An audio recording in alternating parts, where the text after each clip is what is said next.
Hi, I'm Ashura, and welcome to the Ringing Deeps, the second zone in the War Within Leveling campaign. Today, I'm going to take you on a playthrough of the first campaign in the Ringing Deeps storyline by Candlelight. This is a story playthrough, so I will be narrating all of the quests and character dialogue and talking a lot about the lore that we learn along the way, while also providing some background lore and context for the stuff that we're seeing, which in this storyline is mostly Kobold lore.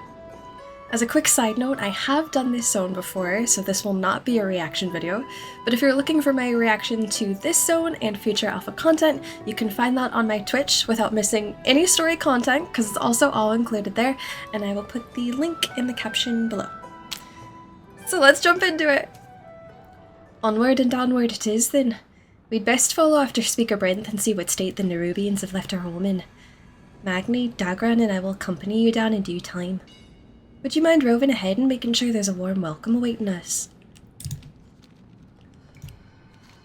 By the Titans, it looks like the Nerubians did a number on our station.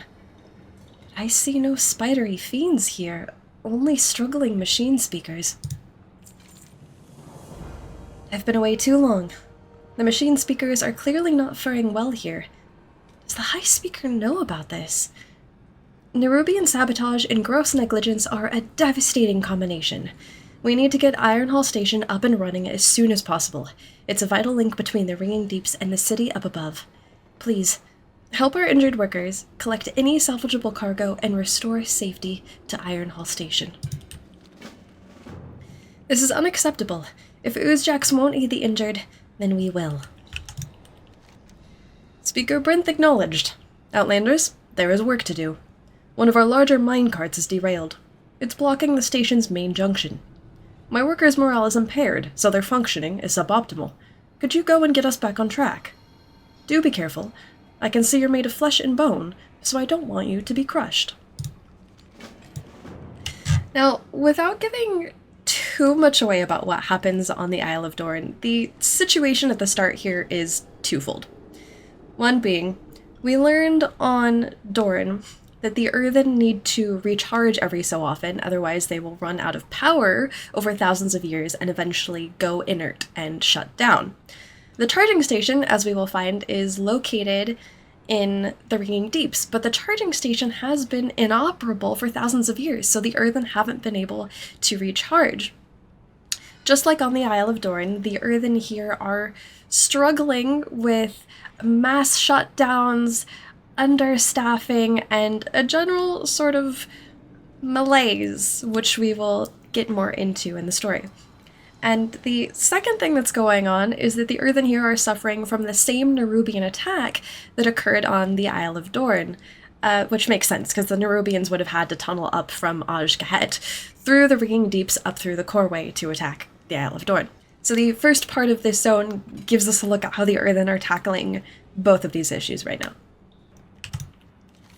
Thank you for getting the workers on their feet. You've restored order, or at least enough for us to get back to work. The best way to impress Foreman Oozejacks is by getting work done, and you're doing that. But tread carefully. He's loyal to the powers that be, so we should watch what we say. Report requested. Did you find anything? It's a what? A Skardin. This information is irrelevant to my assignment. Focusing on work. A Skardin here? Does the High Speaker know? That is not your concern. We do as he commands. I'm seeing legitimate concerns. We have to do something about the Nerubians, even if the High Speaker won't. If he won't do something, I will. The High Speaker sent me to the surface because I wasn't reasonable. I think we should have a chance to reason with him. We'll need to go to Gundargaz. Meeting the High Speaker. The High Speaker arrives just as Magni, Moira, and Dagran exit the Coreway. A tense introduction is made between the two parties by Speaker Brinthe. The High Speaker is pompous and self-serving. The party exits Ironhall Station and moves toward Gundargaz. Well, I'm listening. The earthen and the ringing deeps remind me of my people. Hard workers, faithful, sometimes forgotten by those who depend on the strength of their hands. I think we'll get along fine. The three hammers stand as one. So much for reason. The ringing deeps has plenty of problems, and the high speaker is obviously distracted. He sounds obsessed. If you and your companions can help us solve some of our challenges here, maybe I can convince the machine speakers to help you against the Nerubians. That's a problem that concerns us all. Gundargaz is my home, or at least it was before the high speaker saw fit to reassign me above ground. I've missed my home, but it's changed. As the number of machine speakers decreases, we're in a race against time. Lately, we've been especially gloomy. Nonetheless, let me show you around the area. There are some earthen I would like you to meet.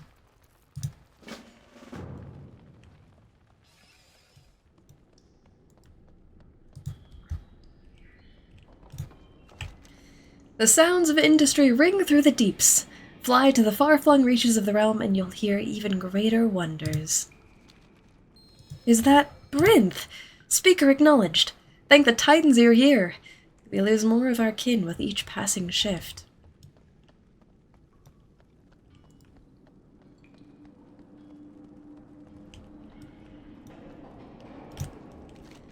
In better days, the awakening machine bestowed us with the life force to work for thousands of years. We reaffirmed our loyalty each time we returned to it.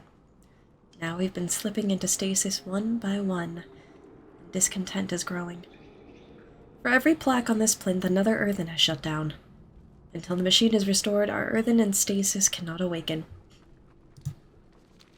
Speaker Brinthe, you've returned. Unlike the missing shipments from Taylor and its foreman. I really like this little bit of world building because even though the Isle of Doran and the Ringing Deeps are connected, it feels like their societies are pretty distinct and separate, that there's not a lot of overlap between the two. The Ringing Deeps is mostly where the machine speakers live and maintain the machines, and we learn on the Isle of Dorn that the way the Unbound treat those who go inert is they have a whole area dedicated to them called Morning Rise, whereas things here are a little bit different. There's a plinth in the town square with the plaques of everyone who has gone inert. I like that there's two very distinct approaches to the way that they honor their fallen. Careful, friend. It's not all cheerful tunes and happy miners down here. Dangers lurk in these caves. Praise the machine, it's Brinthe! Are you here to deal with the Kobold raids? The High Speaker won't lift a finger to help.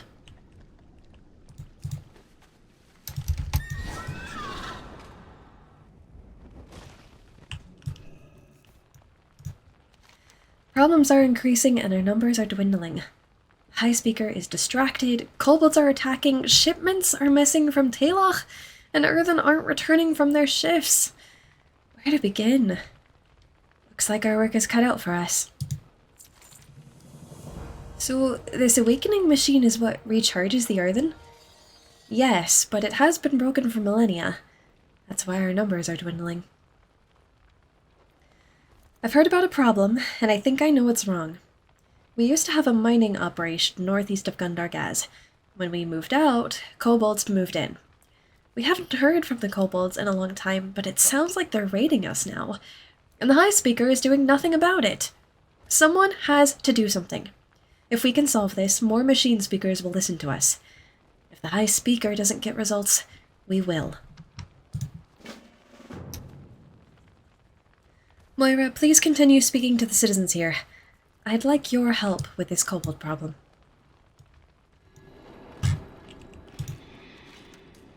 Look at this mess. Beaten back and bloodied with nothing to show for it.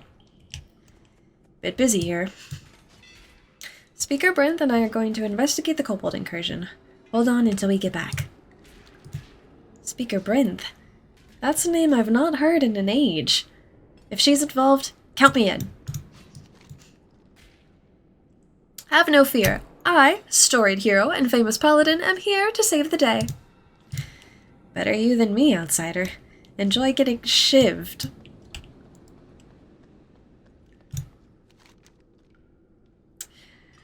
By order of the High Speaker, you are to hold the kobolds here. I don't suppose he sent any reinforcements?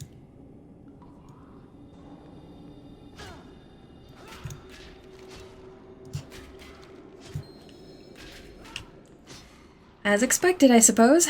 We're engineers and crafters, not soldiers. Thankfully, Outlander, we have you. Let's scout the mines. Candleking is crazy, forcing kobolds into war, but many want peace. Candleking. Perhaps we face a common foe. It's good to see some of the kobolds are not so keen on this war. Many earthen fell when the kobolds took this mine. Worse, those who fell were left to crumble where they dropped. There was no attempt to recover them. We couldn't provide closure or respect their memories.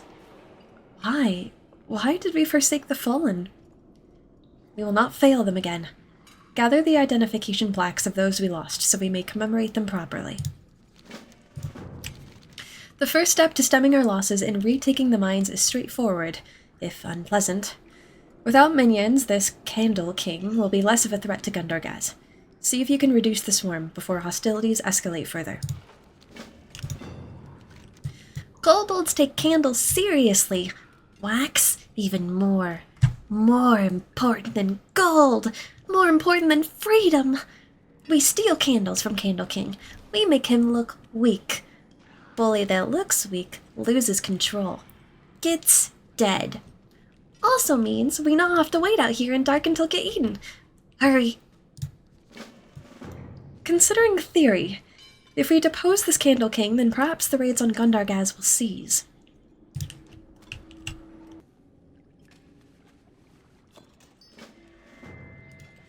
Earthen Identification Plaque 0985E438.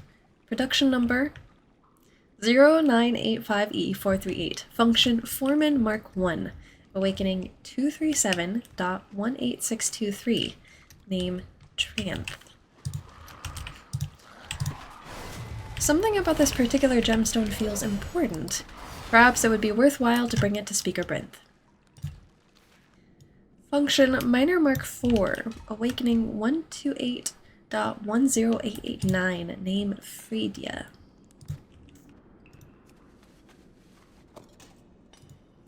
Earthen Identification Plaque. Production number 1103A572. Function Minor Mark 2. Awakening 062.71002. Name Grunte.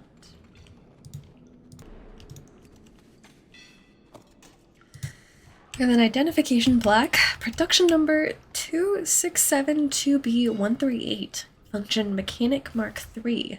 Awakening 037.51972. Name Grint.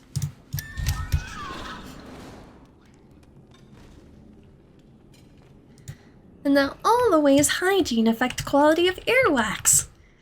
That was certainly an exhaustive list. I would never have imagined all the uses of mammals' waxy secretions. Have you found them? Thank you. The fallen will be remembered. The earthen above us have their own rituals of remembrance, and the machine speakers have procedures in place. There's a plinth in the town square with the plaques for the fallen. Gerlax will ensure that the proper observances are performed, along with process checks and a recalculation of worker allocation. Work never stops here. Grim work, but necessary. Earthen use these gems to hold memories we would otherwise lose to the unrelenting march of time. When Earthen dies, we sometimes use a memory gem to witness the final moments of their life. During our lives, we use them to carry our precious memories to the archive, where they can be stored. Then we recharge our bodies and renew our minds in the awakening machine. Thank you for returning this. Even shattered and faded, it's still precious. Did you take candle? Skitter visibly relaxes in the presence of the candles. Ah, good. Now get me out of this. cog chewers muscle for Candleking. So mean! Rebuilds earthen gears for wars. Also in charge of mines defenses. Need his keys to get in the mines, and get me out of this thing. You take key from cog chewer. And destroy the rigs he stole. They could spell disaster for Gundargaz. Some of the kobolds are retrofitting equipment left behind when the mines fell. Please, destroy the rigs before they're used against us. I'd rather they be scrap than in the hands of an enemy. There is a storage depot on the western edge of the lowest level of the mine. Start there. You have keys? Did you find keys? Thank you. Never thought I'd walk free again. Thank you. Our enemy now has one less advantage. Now that we have the keys, it is time to take the fight to the Candleking. Get that gate open. Once we're inside, we'll move on to the next step. We'll meet you on the inside. Good to be free, but attack from front is bad idea.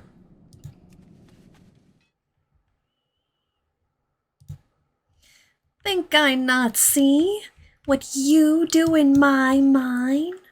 Run round, steal candle, kill kobold. Bah, am Candleking.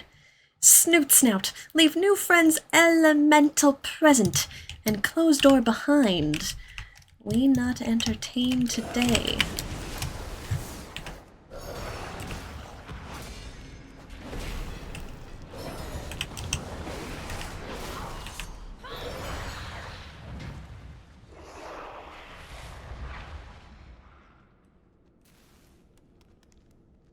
Candleking is cruel, but very strong. Too strong to attack like this. That did not go as expected. Our new kobold friend might have some better ideas. Before I take mines, my people live in Great City. Stoneheads call it the Warrens. Candleking's bullies run it now. We need to see what we are fighting. Let kobolds know we're here to help. Better choices than Candleking. What better way than pamphlets? Everyone love pamphlet. We draw real good. Brinthe say you have some sort of flying dragon bird thing? Perfect for scout, perfect for dropping pamphlets. Skitter looks at you expectantly, making small flapping motions as she waits. We show kobolds and warrens they no need Candleking. It seems I underestimated the problem. And you, Skitter. At least you take action, Stonehead. That better than other earthen.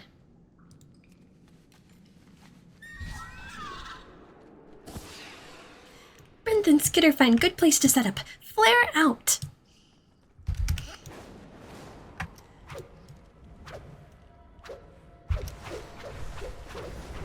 See? Kobold built great city. Big towers, lots of room. Many jobs, too. Candle making, wax harvest, scrap salvage. Many.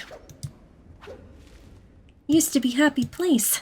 Now bullies and fear everywhere. I'm gonna jump here and say, this is probably the most advanced kobold society we've seen, but it bears a striking amount of resemblances to the kobold society in High Mountain, which is like half the way across Azeroth.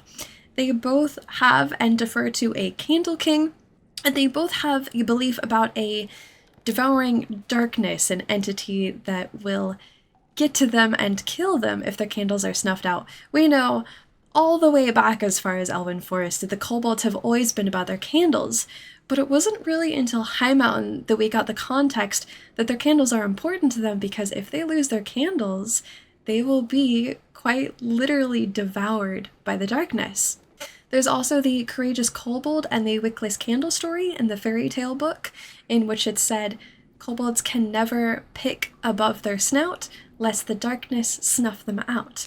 But there's no mention of any voidy, shadowy type entity in that story. I think that saying may more literally be about the fact that if they try to mine upwards, tunnel upwards, they will cause a cave-in, and then they will quite literally be snuffed out in the darkness. It was curious to me, going into this, seeing these similarities because these kobold cultures are fairly removed from each other. We learned that the darkness in High Mountain was actually a Cathraxi, but the question is, what is the darkness here? Does it have any relation to that? And are these beliefs about a darkness universal beliefs to kobold culture in general? A slight spoiler for future stuff, but we do find out that there is a lot of old blood in and around Aj-Kahet, and it makes sense that if the kobolds are only ever tunneling beneath Azeroth's crust, that eventually they will run into a lot of old god stuff down here. We don't know the definitive answer, but I am very curious if their beliefs about the darkness and candles originally stemmed from encounters with old god type shadow beings, or if it started out as a fear of cave-ins and then evolved over time in certain areas when they interacted with these shadowy beings into more of a palpable fear of void creatures, so to speak. Overall, we don't really have a lot to go off of, and we don't know that much about kobold culture, but we do know that they're all about their candles, and they're not about the darkness. Sad to see home in such state, but we fix. Bullies everywhere. Innocent kobolds kept down by Candleking's thugs all across Warrens. Give them a taste of own medicine. Once bullies are beaten, others will have chance to run, to be free. Everything have use, friend. Even things stoneheads throw away and think worthless. Kobolds know better. Go and see what you can find. Need to scavenge lots of scrap, enough for kobold crafting of new homes. Now we deal with bullies so Warrens can be free.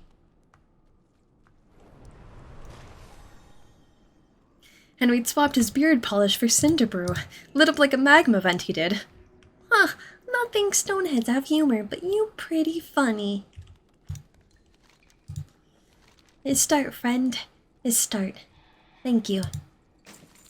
You'll be surprised. Kobold crafting is amazing. Not bad for Adria and I. We make good use of this. Most of it, anyway. Sometimes one person's trash is really just trash. Torch Snarl runs Warrens for the Candleking. Nothing but a big bully. Very, very big bully. We show everyone that bullies can be beaten. One of the Candleking's enforcers, Torch Snarl holds sway over the Warrens and takes vicious pleasure in oppressing dissent. If candles are important to kobold society, I have an idea that might disrupt their production, or at least make sure that there's an unpleasant surprise waiting for our enemy. Take that cinder brew and drop some into those large vats of wax the kobolds are prepping at the top of that hill. It's a powerful explosive and burns aggressively, so try not to drop any. It should certainly make any candles made with that wax quite feisty once they're lit. Contemplating mayhem. Mixing the cinder brew with candle wax should yield pyrotechnic results. Candleking weak! Bully's weak! Just one thing left to do. Sad that he got away, but everyone's seeing him as coward, just as good. I'm tall, so I use words good. He's huge. He should use words gooder, not very smart. Hopefully that takes them down a peg or two. We weaken Candleking's grasp. Still need symbol to rally my people. King has ancient relic, a symbol of hope called the Candle Crown. Heart of my people. Candleking threw it away. Found a new prize, the Dark Flame Candle. That crown? Still in his hoard. He's too strong, but he's gonna want to see what we did. While he looks at what we did, we can sneak in, use old tunnels. We take what's ours.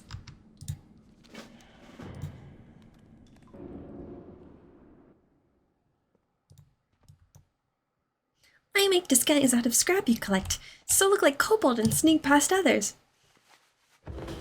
Not get too close to kobolds. Sneak in, take back crown. Extinguish large candles scattered about the chamber, plunging the area into darkness and driving off the massive kobold guarding the door.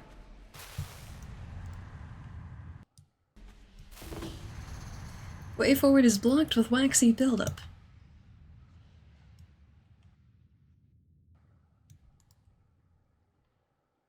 What is that?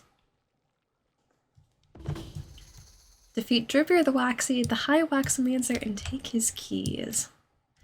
Just ahead. Almost there.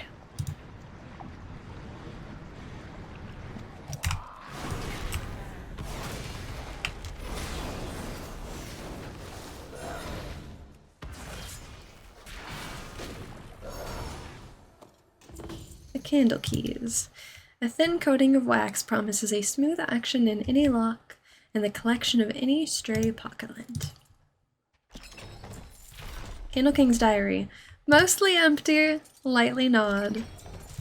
Chocolate coins. Some of the coins have bites taken out. None were unwrapped first. Backup candles. Never have enough, Skitter. Candle crown. The traditional symbol of Kobold authority passed down through the ages. Yes, crown symbol of hope. Candleking, no take it from us. Now we escape. Let's go. We have it. Run!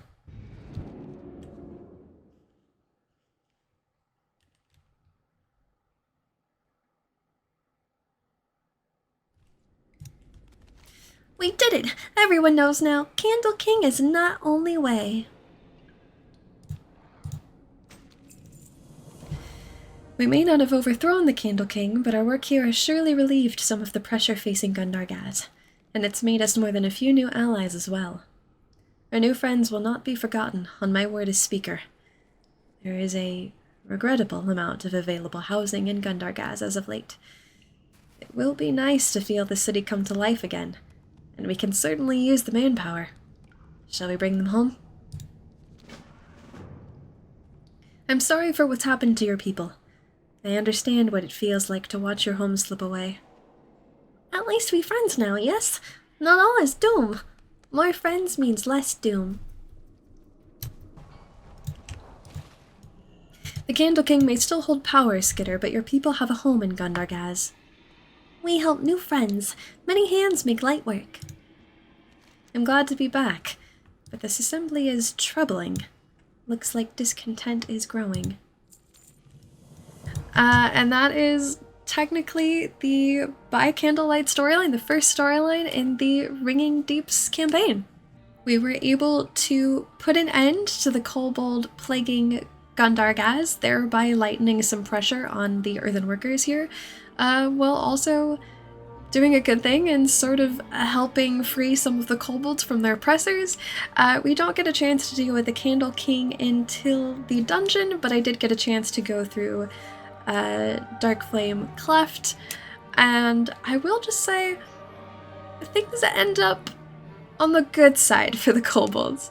In the next few storylines, we really get to tackle what's going on with the High Speaker and the earthen workers' growing discontent here, and eventually even see the Hall of Awakening. So thank you for joining me for the first part of the Ringing Deep storyline, and I will see you in the next one. 100% a healer job? Don't tell me that. It's disgusting. Candleking's.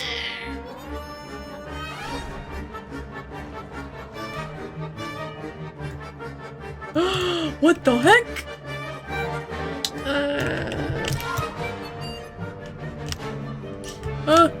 There was a mistake.